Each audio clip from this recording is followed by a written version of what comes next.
Hello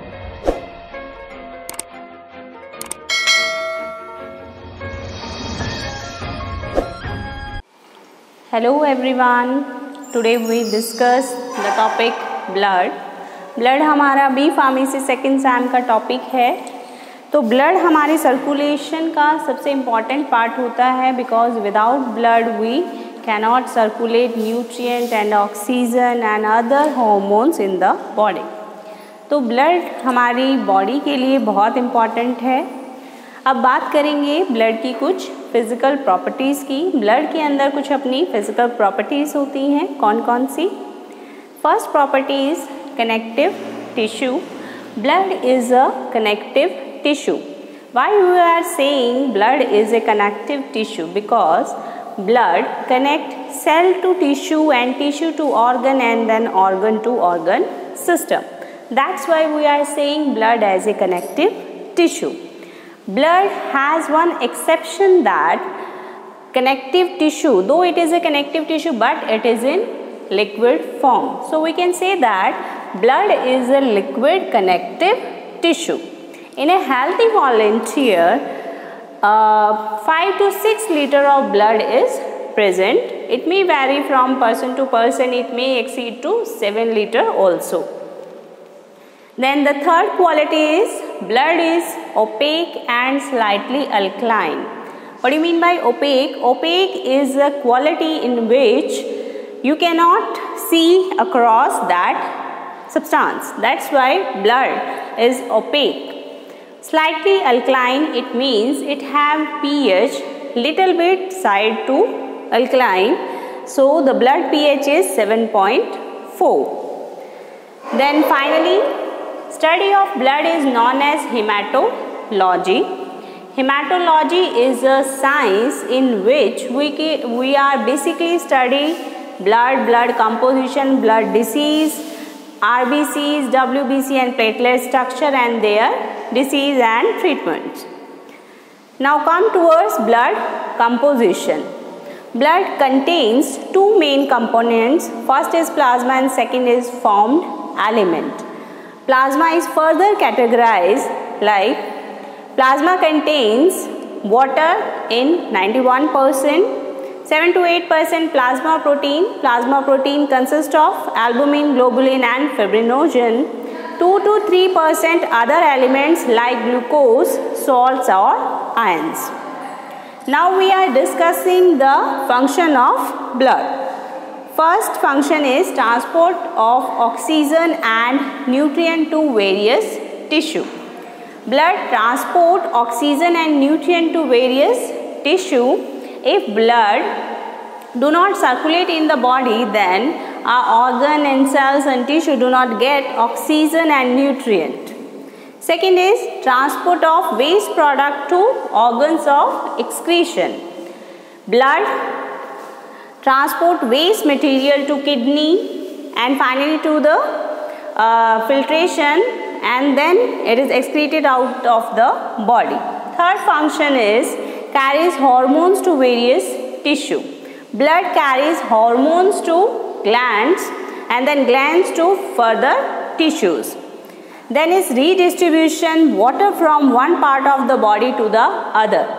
Blood also carry water from one part to other.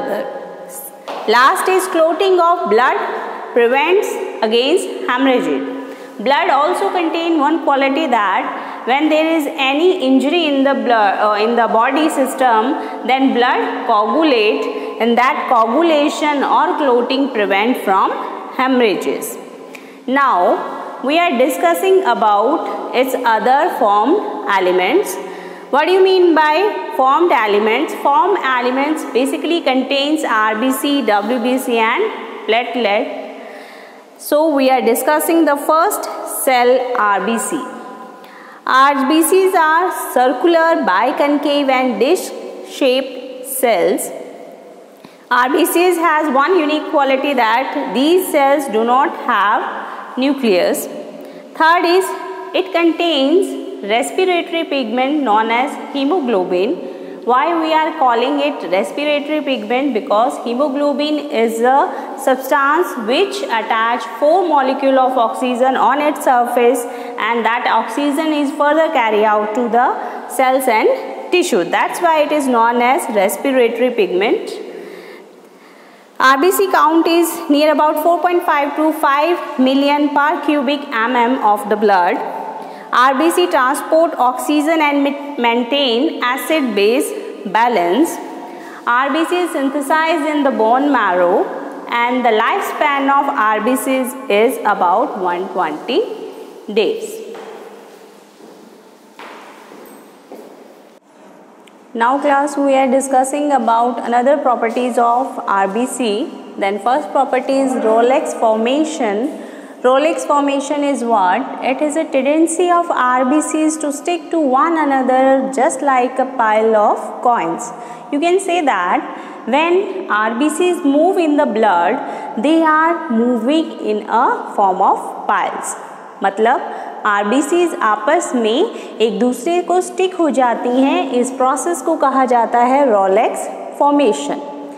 Now next is polycythemia. Polycythemia is what? Polycythemia is a condition in which there is an increase in number of RBC. जब RBC के number increase हो जाते हैं तो उस condition को कहा जाएगा polycythemia. Next is anemia. Anemia is a very usual disease of blood in which the hemoglobin of the blood decreases out. That's why the number of RBC ultimately decrease. This condition is known as anemia. Next is ESR. What do you mean by ESR? ESR is erythrocyte sedimentation rate. Erythrocyte sedimentation rate क्या होता है? ये rate होता है at which RBC sink to the bottom. जब आप RBCs को लेते हैं और उसे सिंक होने के लिए या सेटल होने के लिए रख देते हैं तो वो जितना टाइम लेती है और जिससे से सेटल डाउन होती है उसे बोलते हैं हम एरिथ्रोसाइट सेडिमेंटेशन रेट. अब ये एरिथ्रोसाइट सेडिमेंटेशन रेट की नॉर्मल रेंज क्या रहती है? देखो 3 to 5 रहेगा mm पर आवर्स इन मेल. मेल में ये रेंज 3 to 5 mm रहती है और फीमेल में ये रेंज 4 to 7 mm पर आवर्स इन फीमेल्स. लेकिन अगर इस रेंज के ऊपर या नीचे आपकी रीडिंग्स आती हैं या फिर रिजल्ट्स आते, इट मीन्स पेशेंट में कोई ना कोई ब्लड रिगार्डिंग डेफिशिएंसी है या कुछ इन्फेक्शन है जिस वजह से ये ESR जो होता है वो डिक्रीज या इंक्रीज हो रहा है. Next point is erythropoiesis. Erythropoiesis क्या होता है? Process by which RBCs are formed. Erythrocyte एक प्रोसेस होता है जिस प्रोसेस में आपकी RBCs फॉर्म्ड होती हैं. ऐसा नहीं है कि RBCs एकदम फॉर्म हो जाती हैं. RBCs 4 स्टेजेस पर रहेंगी और उसके बाद वो फॉर्म होती है. उस प्रोसेस को कहा जाएगा erythropoiesis. Next is haemoglobin. Haemoglobin is very important part of RBC. Why so? Haemoglobin is made up of 2 part, haem plus globin. Haem क्या है? हमारा रेस्पिरेटरी पिगमेंट. रेस्पिरेटरी पिगमेंट क्यों कहा जाता है? क्योंकि हीम जो हमारी मॉलिक्यूल रहता है, इस हीम मॉलिक्यूल के ऊपर 4 ऑक्सीजन मॉलिक्यूल अटैच होने के बाद पूरी बॉडी में ऑक्सीजन को सप्लाई करते हैं, इसलिए हम हीम को बोलते हैं रेस्पिरेटरी पिगमेंट. और इस रेस्पिरेटरी पिगमेंट की वजह से ही ब्लड का कलर जो है वो ब्राइट रेड होता है. Second is globulin. ग्लोबुलिन क्या है? That is plasma protein. और ये प्लाज्मा प्रोटीन ब्लड को गाढ़ा करने के लिए काम आता है, इसलिए हीमोग्लोबिन जो है वो बहुत इम्पॉर्टेंट है.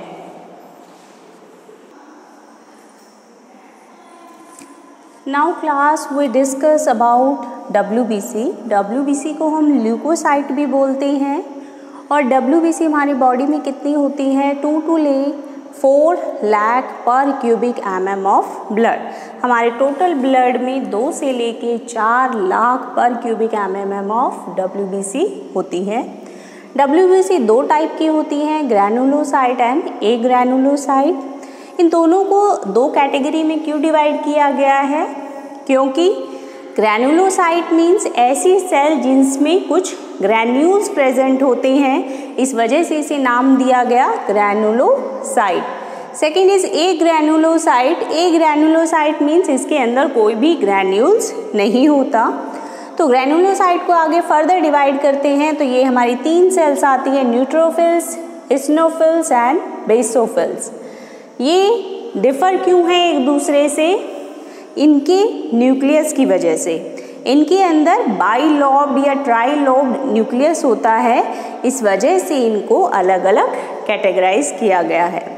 न्यूट्रोफिल्स जो हैं वो न्यूट्रल डाई को लेती हैं, इस वजह से भी इनका नाम बना न्यूट्रोफिल्स। उसके बाद इसिनोफिल्स, ये एसिडिक डाई को लेती हैं, इसलिए नाम आया इसिनोफिल्स। बेसोफिल्स बेसिक डाई को लेती हैं, इसलिए नाम आया बेसोफिल्स। फिर आते हैं हमारे ए ग्रैनुलोसाइट। तो ए ग्रैनुलोसाइट फर्दर हमारे 2 पार्ट्स में डिवाइड होते हैं, लिम्फेटोसाइट एंड मोनोसाइट। इनके अंदर क्या डिफरेंस है? इनका न्यूक्लियस जो होता है वो बहुत ज़्यादा बड़ा होता है और कम लॉब्ड होता है, इस वजह से ये हमारे ए ग्रैनुलोसाइट सेल्स होते हैं। लिम्फेटोसाइट और मोनोसाइट जो सेल्स होती हैं इनके अंदर कोई ग्रैन्यूल प्रेजेंट नहीं होता। Then is the function of WBC। WBC के क्या फंक्शन होते हैं? सबसे पहला function protection against infection. WBC body के अंदर इन्फेक्शन से प्रिवेंट करती हैं। ये हमारी जो इंजर्ड या डैमेज टिश्यू या सेल होते हैं उनको रिपेयर करने में हेल्प करती है।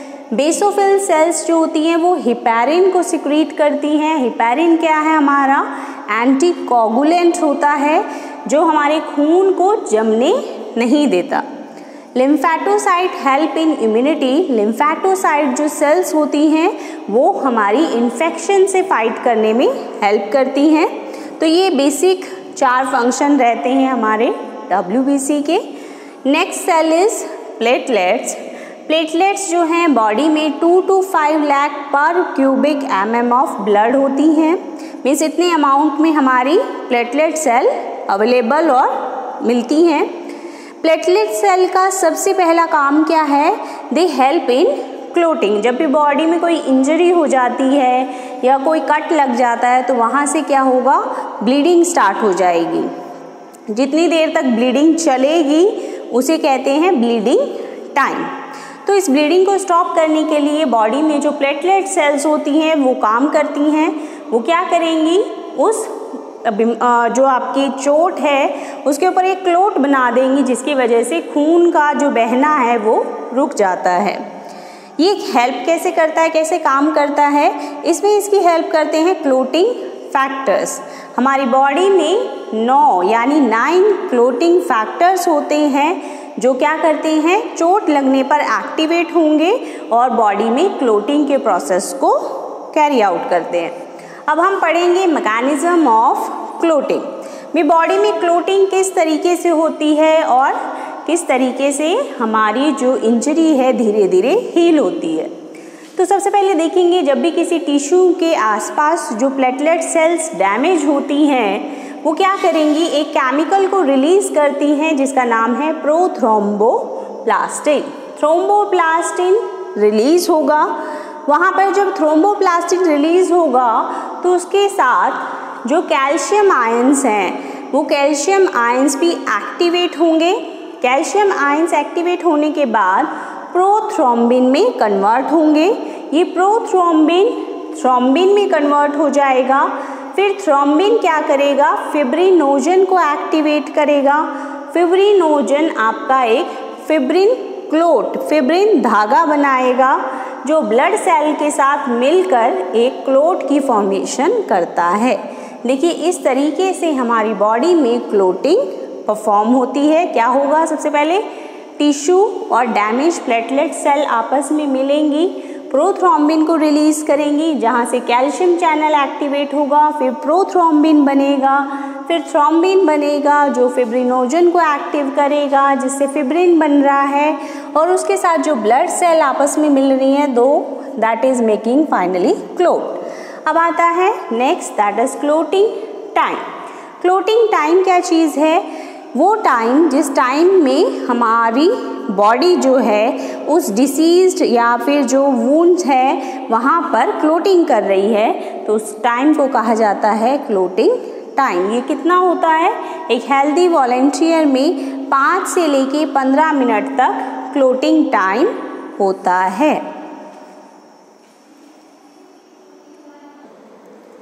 Now we are discussing about blood group.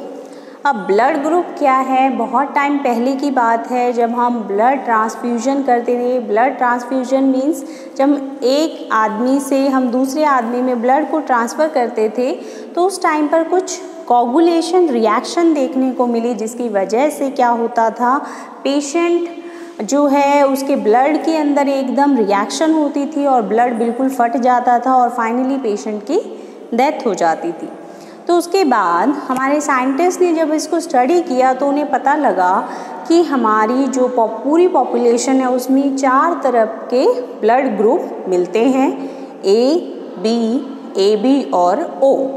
ठीक है, इन ब्लड ग्रुप को हमने कैसे अलग अलग किया, कैटेगराइज करा, उसकी बात आती है।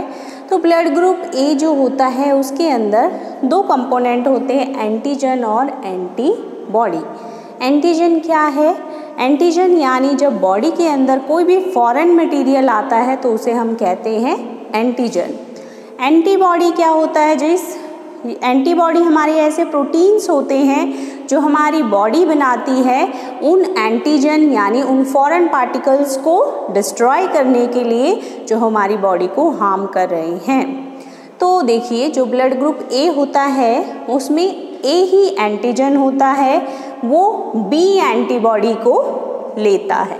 ठीक है, तो इट मीन्स जो ए ब्लड ग्रुप वाला आदमी है वो क्या करेगा, ए वाले ही आदमी से ब्लड ग्रुप ले सकता है।